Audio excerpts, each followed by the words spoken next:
Coming up in early edition at 6, the anger stemming from Ferguson, Missouri over the Michael Brown case spreads to other major cities throughout the U.S. Authorities step up their presence to quell unrest and possible violence. Senior officials from Korea and Japan meet to discuss Tokyo's wartime sex crimes against Korean women. Seoul wants an apology and compensation for the victims. Tokyo insists they've done more than enough already. And President Park Geun-hye reaches out to skeptics over a creative economy vision and asks that they approach this new era with an open mind. Stay with us for these and much more.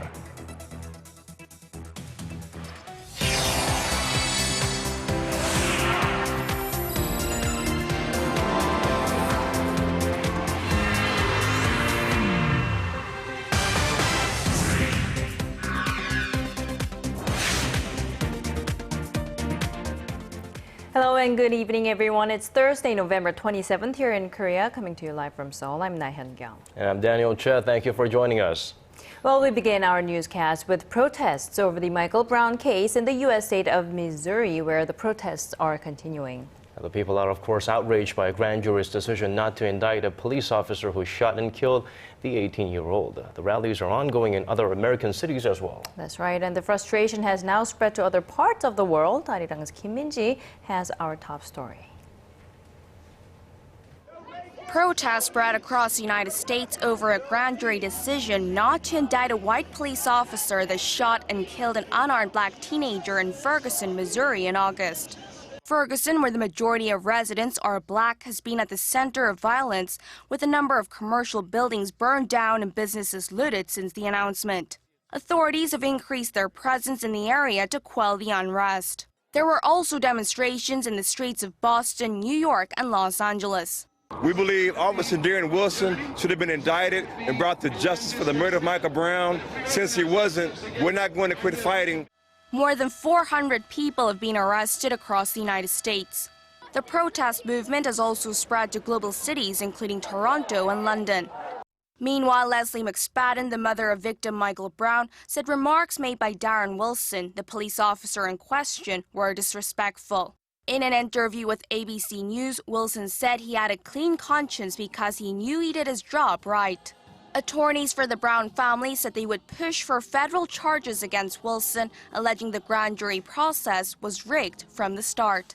Kim Min-ji, Arirang News. Well, the damage caused by the violence and protesters in Missouri is being assessed. Korean store owners in the area could not avoid the chaos either. At least 2 stores, a beauty supply shop and a cell phone store, were reportedly burnt to the ground, and several other shops owned by Korean Americans suffered varying degrees of damage and looting. A Korean American representative from the city says as of now, the amount of damage suffered by the Korean-owned businesses is estimated at more than $2 million. In other news, the European Commission has unveiled a massive $393 billion plan to kickstart the ailing EU economy. About 80% of the package will come from private investors under an outline presented by European Commission President Jean-Claude Juncker. At the European Parliament on Wednesday local time, he said after years of fighting to restore the region's fiscal credibility, it was time to now turn the page. Today, we are adding the third point of a virtuous circle, an ambitious yet realistic investment plan for Europe. Europe needs a kickstart, and today the Commission is applying the jump cables. Now, at the center of the 5-year plan is boosting infrastructure, be it education, research, or transport. The president also welcomed governments to submit proposals for projects launchable in the next 1 to 3 years and those that have high socioeconomic returns. The European Investment Bank would create a $26 billion reserve and free up more in loans. The Commission hopes the initiative will create up to 1.3 million new jobs. We bring our focus back to this country, Korea. Well, Korean fishermen are fed up with having to deal with illegal fishing by Chinese fishermen in the West Sea. Holding a rally in Korea's West Sea, the fishermen say they will stage another protest if they are not compensated for their losses. Our Connie Kim has this report. Angry fishermen downed their nets, docked their boats, and plastered them with placards that call for stronger government action against illegal fishing by the Chinese. The 5 West Sea islands are dying because of illegal Chinese fishing, reads one banner. Find Chinese fishermen and return the money to the victims as compensation, says another.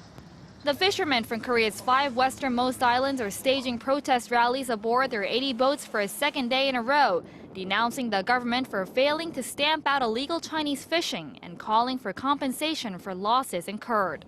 The Korean government announced last week that it'll set up a special task force team of naval vessels and helicopters to patrol waters in the West Sea, but the protesters say the moves don't go far enough.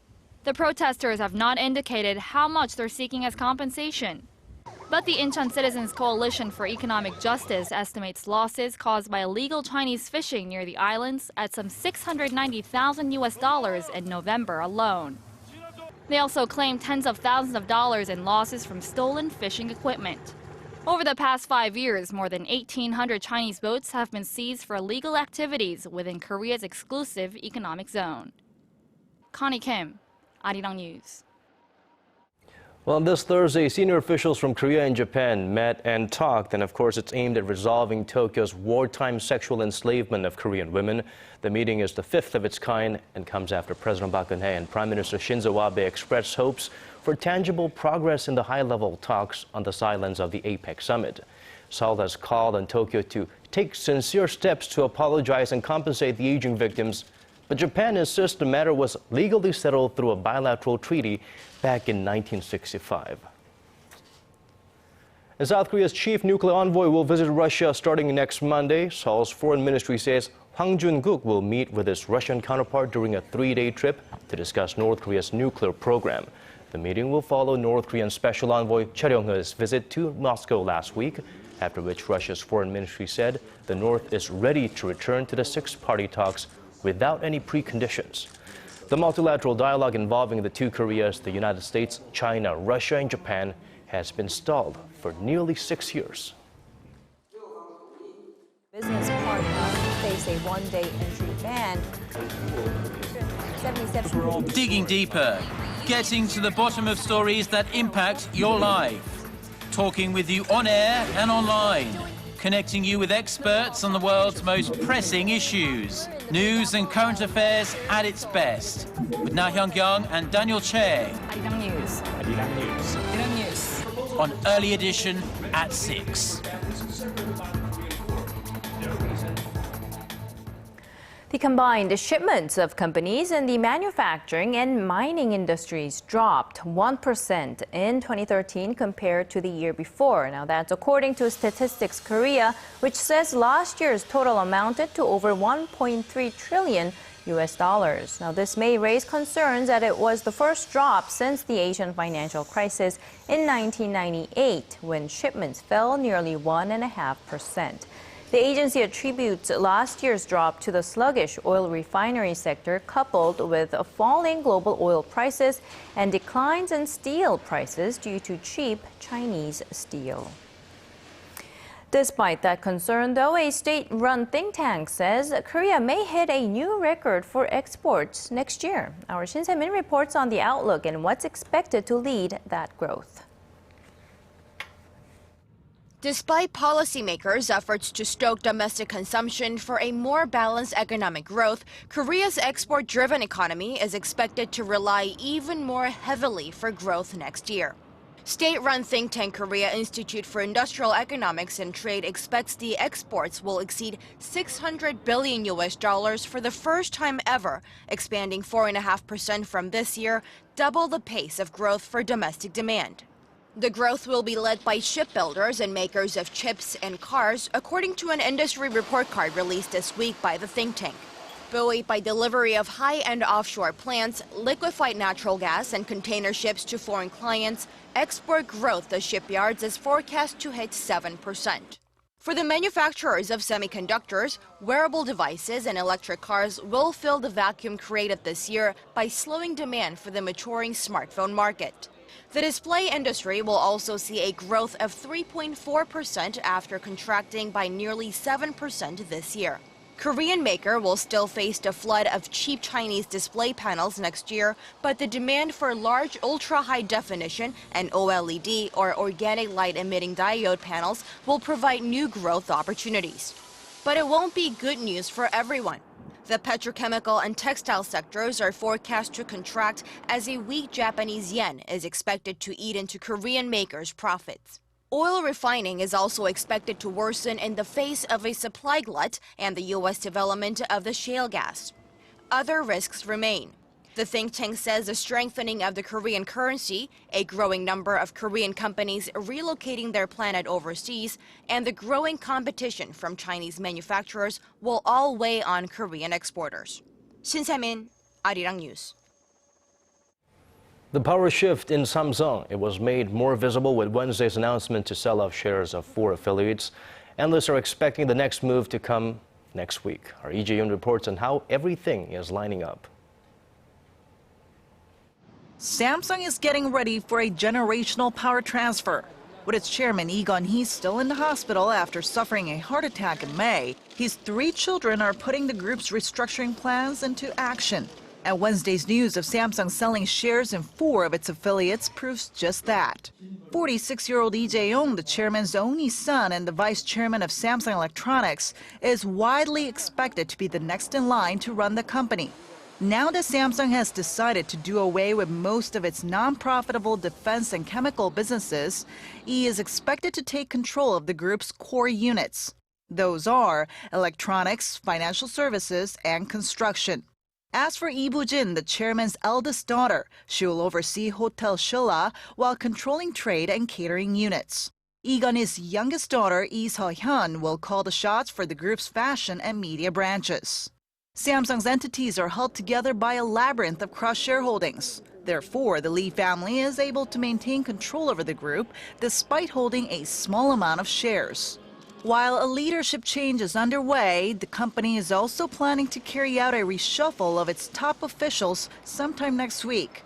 Samsung's tumbling earnings and weak smartphone sales are all the more reason for why the company feels the need for a management shakeup. Lee Jae-yoon, Arirang News. The number of Koreans applying to have their debts restructured is forecast to hit a record high this year. Financial authorities say more than 93,000 people filed for so-called individual debtor rehabilitation in the nation's courts during the first 10 months of 2014.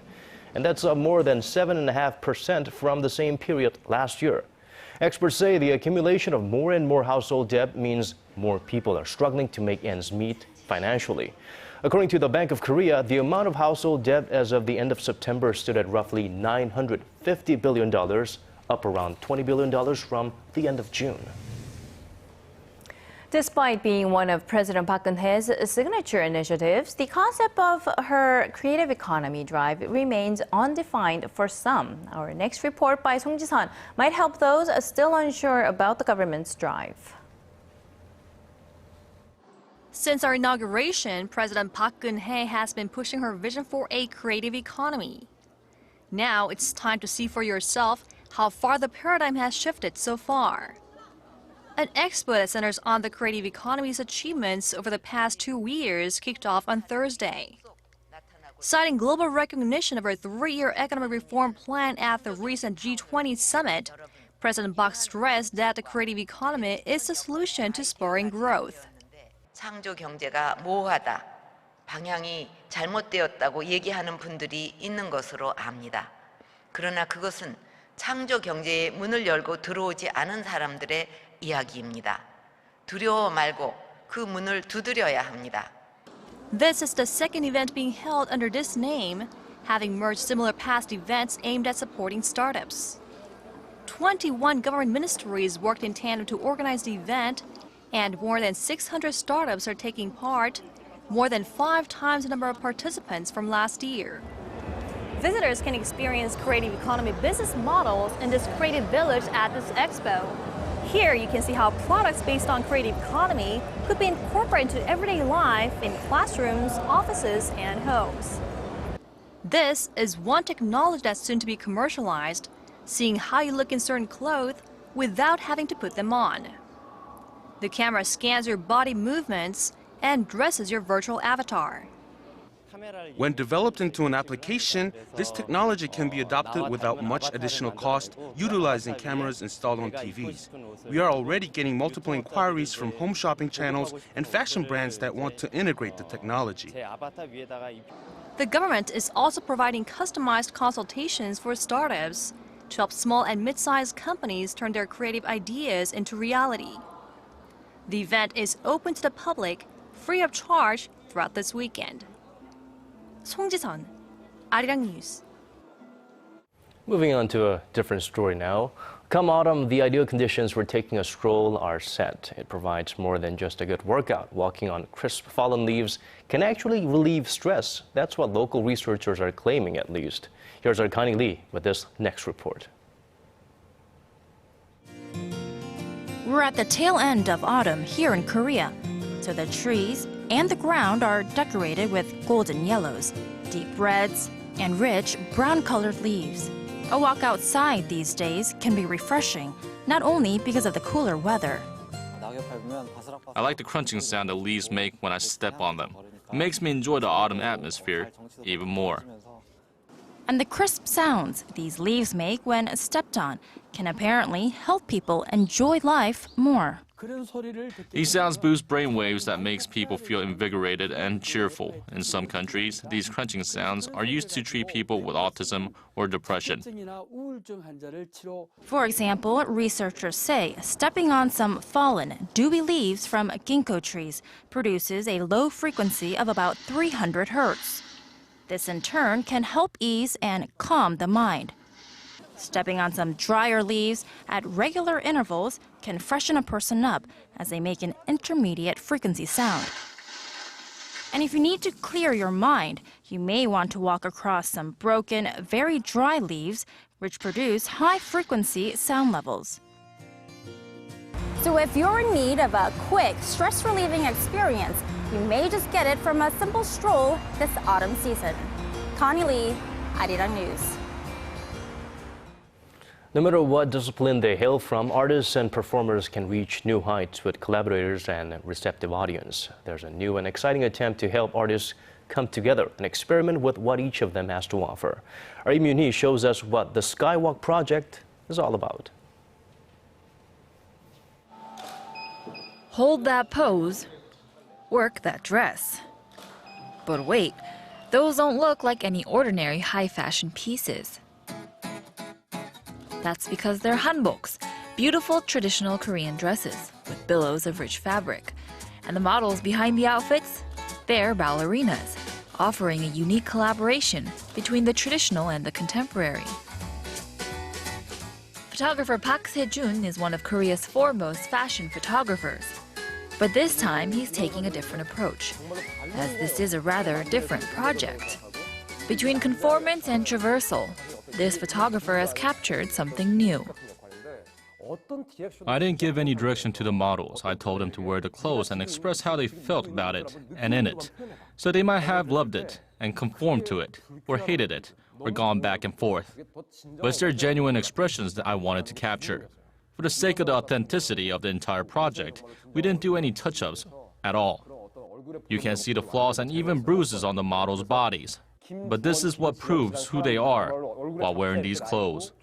And so through this, people can see the space between conformance and traversal. These collaborations captured on a screen are being prepared to be displayed at the Ghana Art Gallery. The various different angles of the beautiful hanboks and the dancers to be spread across the walls. Even the lighting and the tone is experimented with in order to prepare for the expansion of the collaboration as the other members of the event begin to arrive. The musicians head into a test run, but they too run into a surprise, and they discover that a gallery offers a rather unusual music experience.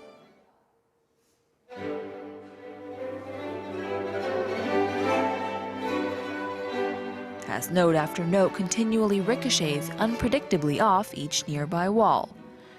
The gallery comes alive, full of expression, creating a raw space between conformance and traversal, where everyone involved encounters the new and the unfamiliar. The director of the National Theater of Korea is usually working on a big stage, but this time it's a small gallery. Also, people don't usually want to give money to watch a performance of the dancers' backs. These are all examples of what we want to show people. We want artists to come with their own questions, pains, and unsolved problems, and when these ideas are given to the audience, they'll either conform or traverse, but in the end there will be that interaction between everyone and everything, which is what we want to show. Sometimes it just takes a little getting used to. But the cast is willing to take that risk of showing people something they might not like or something they might love.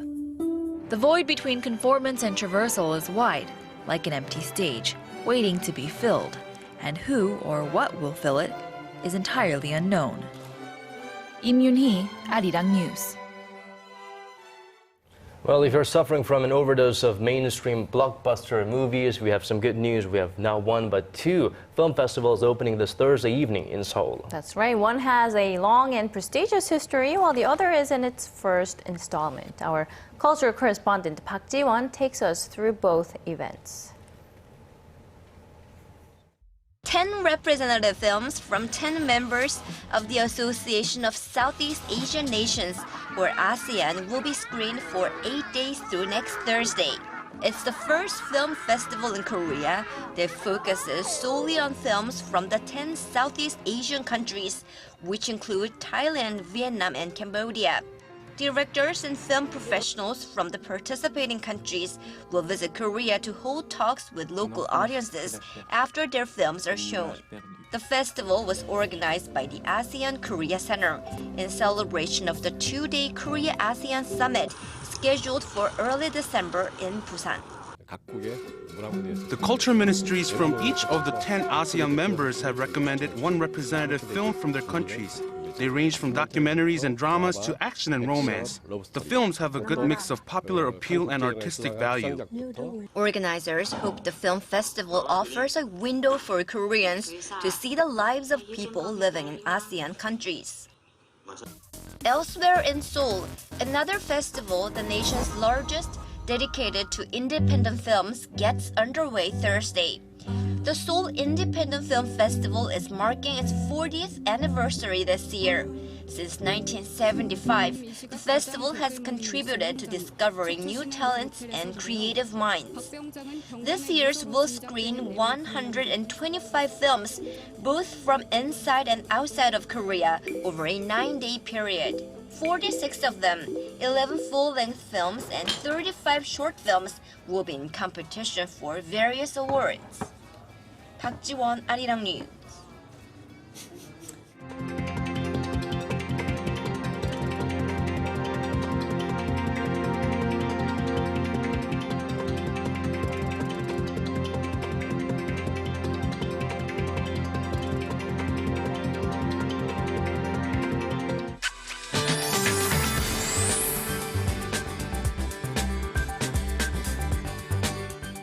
Time for weather. Well, it was a bit foggy and cloudy here today in Seoul. Well, let's see what the weather is going to be like for Friday and the weekend as well. For that, we turn to our weathercaster, Michelle Park. Hello there, Michelle.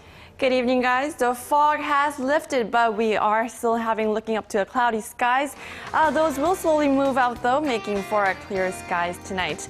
However, it won't last because rain clouds are on the way. Now, we're expecting rain to fall tomorrow, starting in the west in the morning, which will then expand nationwide in the afternoon, lasting until the late evening tomorrow. Now, looking further ahead, the mild weather will come to an end on Saturday, and then nationwide rain is expected on Sunday, with southern regions getting it through until Monday. Now, after that, winter will make its way, with temperatures dipping below 0 degrees in some regions, including here in Seoul. Now to our readings for tomorrow. Seoul will start off the Friday morning at 8 degrees before reaching up to 12 in the afternoon. Meanwhile, the southern cities such as Daegu and Busan will top to 11 and 17 degrees. Now moving over to other regions, Jeju Island will be warm at 20, while Dokdo hits 12, while Mount Keungang is a bit cooler at 10 degrees. Well, that's all for now. I'm Michelle Park, and have a wonderful evening. Thanks for that, Michelle. That does it for us. Have a great start to your day or a safe drive home. This has been Daniel Che. And I'm Na Hyun-kyung. We'll be back tomorrow for our Friday edition. Bye-bye for now.